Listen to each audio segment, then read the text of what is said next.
Trump dossier author Christopher Steele lied to the FBI about his contact with Yahoo News, and the FBI misled a court to obtain a surveillance warrant on a former Trump campaign advisor, according to a less redacted version of a memo by Senators Chuck Grassley, REA, and Lindsey Graham, RSC. Their memo, which was released Tuesday evening after the FBI withdrew some of its previous redactions, also reveals a number of other bombshells, and backs up assertions made in the House Intelligence Committee memo.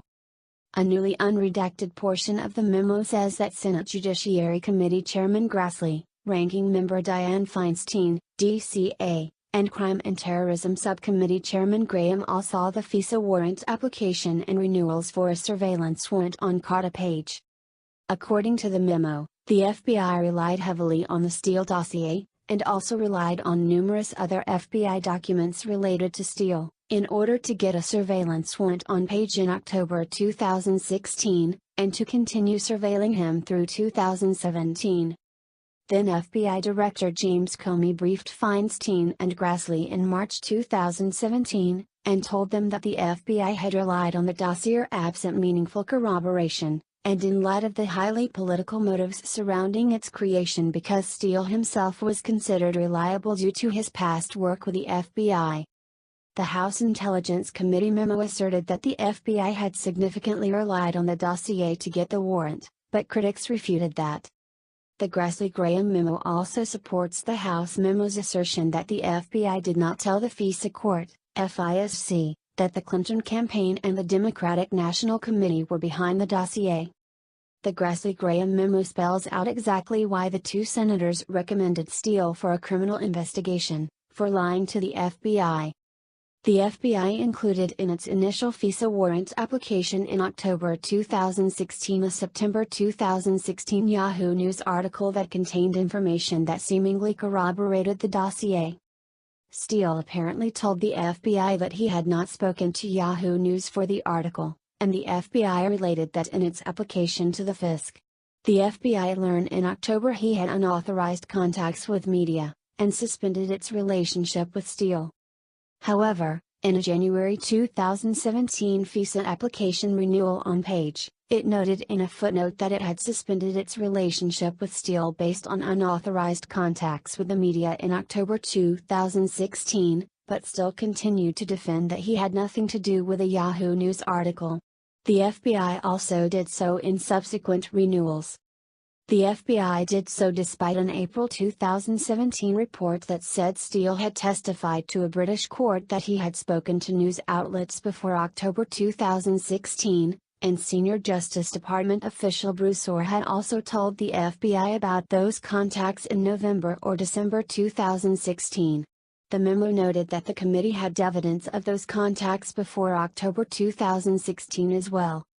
The FBI also noted in its January 2017 application renewal that Steele was bothered by the FBI reopening its investigation into Clinton. The FBI also unredacted a portion that said Steele's information formed a significant portion of the FBI's warrant application, and the FISA application relied more heavily on Steele's credibility than on any independent verification or corroboration for his claims. Grassley and Graham submitted their memo to the Justice Department and FBI for review and redaction last month, giving DOJ and FBI officials plenty of time to review and offer corrections. The memo initially returned to them last week heavily redacted, but in light of the release of the House Intelligence Committee memo, Grassley asked the FBI to review its redactions and withdraw them where possible. Grassley and Graham had released the heavily redacted version of the memo earlier this week.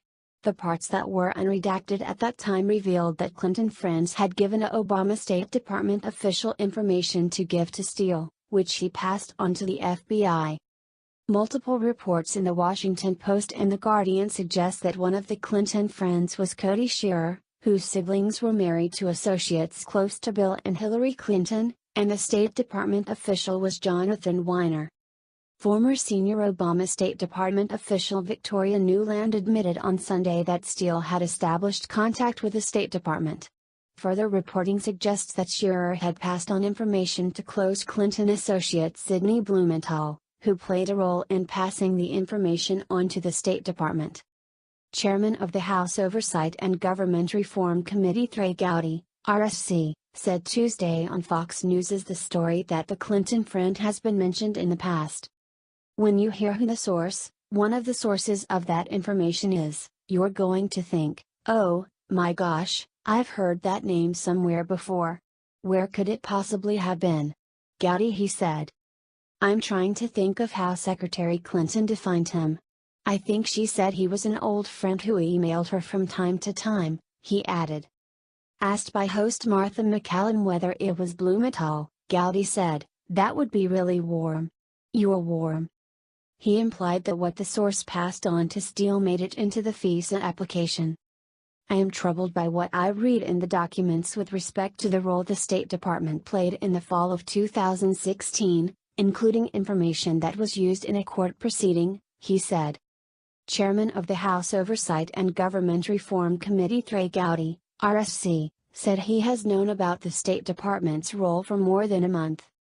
Everything that there is to know about it, and I have known about it for over a month, he said. If you go and read the documents at the Department of Justice, you see it. I am troubled by it. Thanks for watching, guys. Subscribe our channel for more news videos daily and for what's viral today. Also turn on post notifications and don't miss nothing. A thumbs up really makes me blessed.